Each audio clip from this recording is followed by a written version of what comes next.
We were just imagine Black Sea, जहाँ से आज तक कोई भी जिंदा लौट कर नहीं आया। यहाँ कुछ लोग हिटलर का डूबा हुआ खजाना ढूंढने के लिए ब्लैक सी में चले जाते हैं, लेकिन उनके साथ कौन सी डरावनी घटनाएं घटी ये तो देखना पड़ेगा।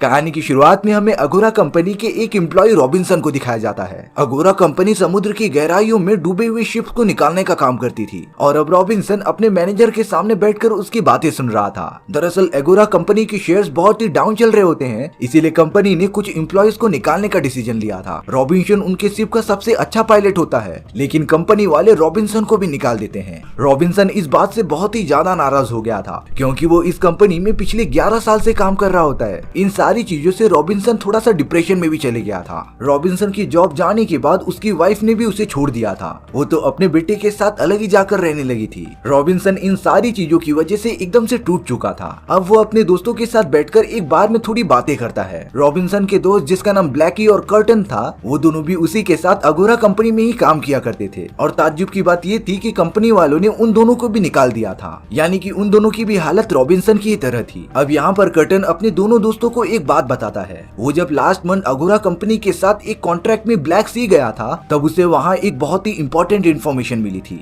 दरअसल बहुत सालों पहले जब हिटलर हुआ करता था, तब उनकी टीम एक बहुत बड़ी शिप पर से बहुत सारा सोना लेकर जा रही थी। उन्हें कैसे भी करके रशिया पहुंचकर ब्लैक मार्केट में उन्हें बेचना था। वो लोग ब्लैक सी का आधा रास्ता तो पार कर चुके थे, लेकिन अब किसी अनजान वजह से उनकी शिप अचानक पानी में डूबने लग जाती है और अब हिटलर की पूरी टीम के साथ वो सोना भी पूरा पानी के अंदर डूब चुका था। रिसर्चर्स का मानना है कि वो सोना अभी भी तल के नीचे दबा हुआ है। इस सोने को लेने के लिए बहुत सारी कंट्रीज में डिबेट भी चल रही है। रशिया, टर्की और भी बहुत सारी कंट्रीज इस सोने पर अपना हक जताना चाहती हैं, क्योंकि वो सब कहीं न कहीं मानते हैं कि ये उनकी धरोहर है। इसीलिए जब तक सोने का असली मालिक ढूंढ नहीं लेते, तब तक कोई भी कंट्री सोने को बाहर नहीं निकालेगी। यहाँ कर्टन अपने दोस्तों को रियल प्लान बताता है कि अगर वो सब सबसे पहले ब्लैक सी में जाकर वो सोना इकट्ठा कर ले, तब उसके ऊपर किसी भी कंट्रीज का हक नहीं होगा। रॉबिन्सन और ब्लैकी को भी ये प्लान थोड़ा अच्छा लगने लगता है, क्योंकि उन दोनों के पास भी अब जॉब नहीं थी, तो अब उन्हें कैसे भी करके अपनी लाइफस्टाइल अच्छी करने के लिए पैसे की जरूरत पड़ेगी। इसीलिए अब वो तीनों फाइनल करते हैं कि वो ब्लैक सी में जाएंगे उस सोने को ढूंढने के लिए, पर वहाँ जाने के लिए काफी सारा पैसा भी लगेगा। इसीलिए अब रॉबिन्सन और उसके दोस्त एक बिजनेसमैन के पास आते हैं, जिन्होंने उसे अपना आइडिया बताया। अच्छे से प्लान पता चलने के बाद वो बिजनेसमैन इस मिशन में इन्वेस्ट करने के लिए रेडी हो गया था,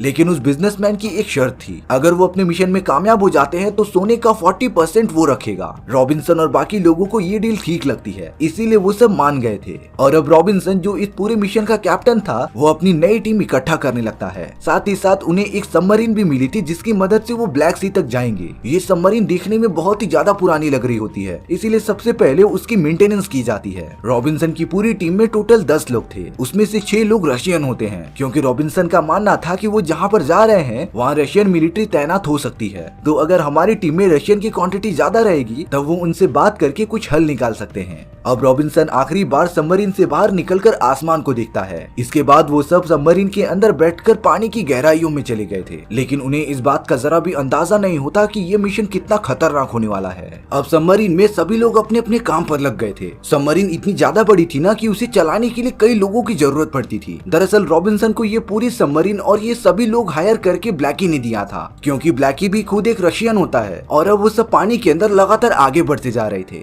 रॉबिन्सन ने क्लियरली सभी से ये कह दिया था कि जो सोना उन्हें ब्लैक सी से मिलेगा उसका 40% हिस्सा वो बिजनेसमैन रख लेगा और सोने का जो 60% हिस्सा बचेगा वो सब आपस में बांट लेंगे। और इस सोने की वैल्यू इतनी ज्यादा होगी ना कि वो अपने आगे की लाइफ आराम से बिता सकते थे। रॉबिन्सन की ये बात सुनकर तो पहले सभी लोग खुश हो जाते हैं, लेकिन डैनियल नाम का एक आदमी रॉबिन्सन पर बहुत ज्यादा चिल्लाने लगा था। वो रॉबिन्सन पर गुस्सा करते रहता है कि उसने ऐसा क्यों कहा कि सोने के इक्वली हिस्से हो जाएंगे, क्योंकि अगर ऐसा सच में होने वाला है तो सभी लोग ये ट्राई करेंगे कि वो दूसरों को मार दे, जिससे कि सोने में उनका हिस्सा काफी बढ़ जाएगा। इस बात की वजह से तो वहाँ पर बवाला मच जाता है, लेकिन रॉबिन्सन ने सभी को शांत कराया कि ऐसा कुछ भी नहीं होने वाला और उन्हें मिशन खत्म करने के बाद अपना अपना हिस्सा मिल जाएगा। कैप्टन रॉबिन्सन की ये बात मानकर सभी लोग अपना अपना काम करने लगे थे और अब गहरे पानी में कई घंटों के सफर के बाद उनकी सबमरीन उस इलाके में पहुंच गई थी जहां से ब्लैक सी स्टार्ट होता है। तभी रॉबिन्सन की टीम नोटिस करती है कि रशिया का एक फाइटिंग जेट उनकी तरफ आ रहा है, इसीलिए अब उन लोगों ने सबमरीन के पूरे इंजन को एकदम से बंद कर दिया था, क्योंकि अगर रशियन मिलिट्री को जरा से भी भनक लग गई कि एक अननोन सबमरीन ब्लैक सी में आ गया है, तब वो सब बिना टाइम वेस्ट किए हमला कर देंगे। लेकिन रॉबिन्सन और उनके टीम की किस्मत अच्छी होती है, रशियन मिलिट्री वाले उनके सबमरीन पर जरा भी ध्यान दिए आगे चले जाते हैं और अब रॉबिन्सन की पूरी टीम चैन की सांस लेकर आगे बढ़ना स्टार्ट कर देती है।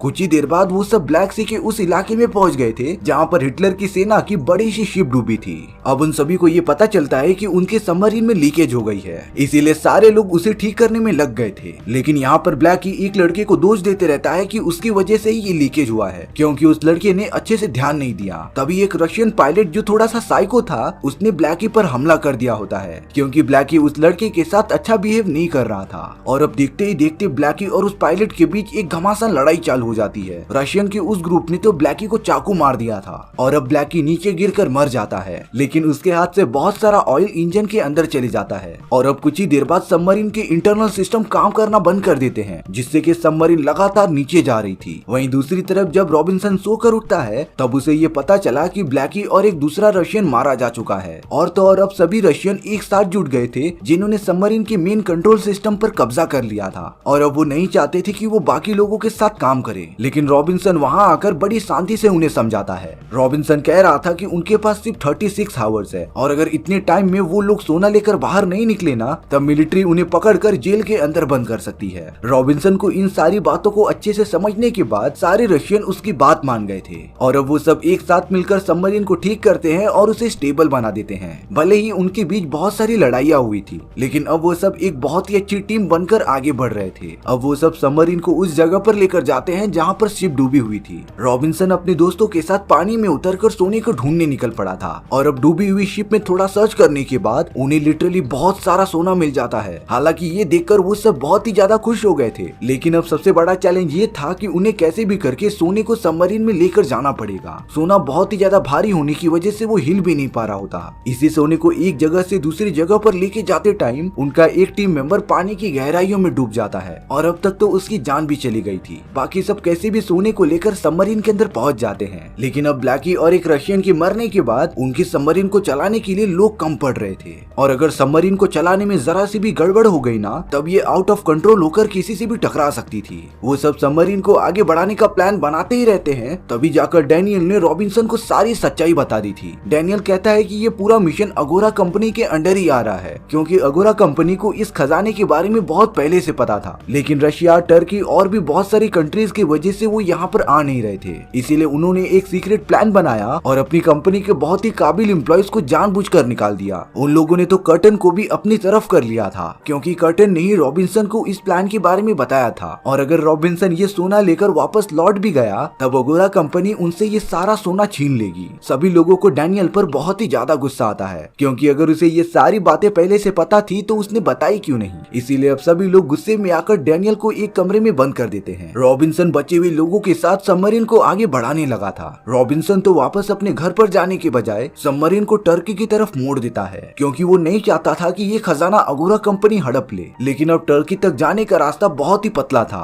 चारों तरफ बड़ी बड़ी चट्टान होते हैं, लेकिन रॉबिन्सन तभी भी सभी को यहीं से जाने के लिए कहता है। बचे हुए लोग कह रहे थे कि ये पॉसिबल ही नहीं है, सबमरीन इतने पतले इलाके से जा ही नहीं पाएगी। लेकिन एक रशियन पायलट रॉबिन्सन का साथ देता है, क्योंकि उसे लग रहा था कि सबमरीन इस इलाके को पार कर लेगी। तो रशियन पायलट का भरोसा देखकर बाकी सब भी मोटिवेटेड हो जाते हैं, और अब वो सब लगातार सबमरीन को कंट्रोल करते हुए आगे बढ़ रहे थे। लेकिन जरा सी भी गलती उन सभी की जान ले सकती थी। यहाँ डैनियल उस कमरे से बाहर निकलकर एकदम आउट ऑफ कंट्रोल हो गया था, क्योंकि उसे ये बात पता चल गई थी कि रॉबिन्सन और बाकी सब उसे मार ही देंगे। इसीलिए डैनियल डिसाइड करता है कि वो एक एक करके सभी को मार देगा। डैनियल ने तो सबसे पहले एक रशियन पायलट को मार दिया था जो इस पूरे सबमरीन को चलाता था। इसी तरीके से डैनियल ने 2 रशियंस को मार दिया होता है। लेकिन जब ये बात रॉबिन्सन को पता चली तब वो जरा भी टाइम वेस्ट ही नहीं करता। रॉबिन्सन ने एक गन निकाली और डैनियल को डायरेक्टली मार दिया। लेकिन अब सबमरीन को कंट्रोल करने वाली लोगों की संख्या काफी कम हो गई थी। सबमरीन तो उनके दिखाए गए रास्ते पर जा ही नहीं रही होती, और अब लापरवाही के कारण सबमरीन के एक कंट्रोल सिस्टम में बहुत ही बड़ा ब्लास्ट होता है, जिससे कि सबमरीन में पानी आना स्टार्ट हो गया था। रॉबिन्सन बाकी लोगों के साथ मिलकर पानी को रोकने की कोशिश करता है, लेकिन रॉबिन्सन अब तक समझ गया था कि वो सबमरीन को नहीं बचा सकते।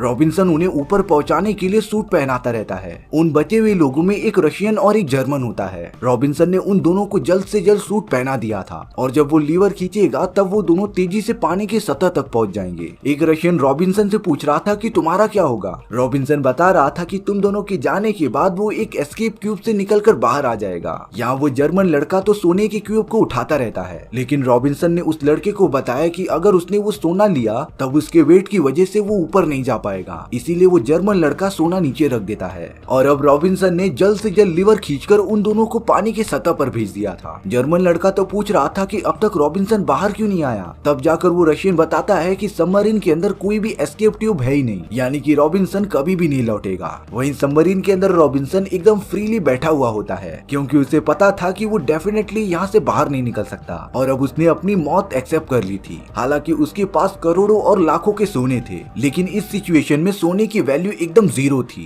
क्योंकि वो रॉबिन्सन की जान नहीं बचा सकती थी और अब पूरी शिप में पानी भरने की वजह से रॉबिन्सन की जान चली गई थी। रॉबिन्सन आखिरी पलों में अपनी बेटी और वाइफ को याद करता है और इसी तरीके से हमारी ये कहानी यहीं पर खत्म हो गई थी। सो व्यूअर्स, आपको ये स्टोरी कैसी लगी कमेंट सेक्शन में बताना भूलना मत। और अगर आपको मेरा एक्सप्लेनेशन 1% भी अच्छा लगा होगा ना, तो वीडियो को लाइक एंड चैनल को सब्सक्राइब जरूर कर देना, क्योंकि सच में इससे मुझे बहुत ज्यादा मोटिवेशन मिलेगा आपके लिए इसी तरह की मजेदार स्टोरीज ढूंढ कर लाने के लिए। तो मिलते हैं नेक्स्ट वीडियो में, सी या।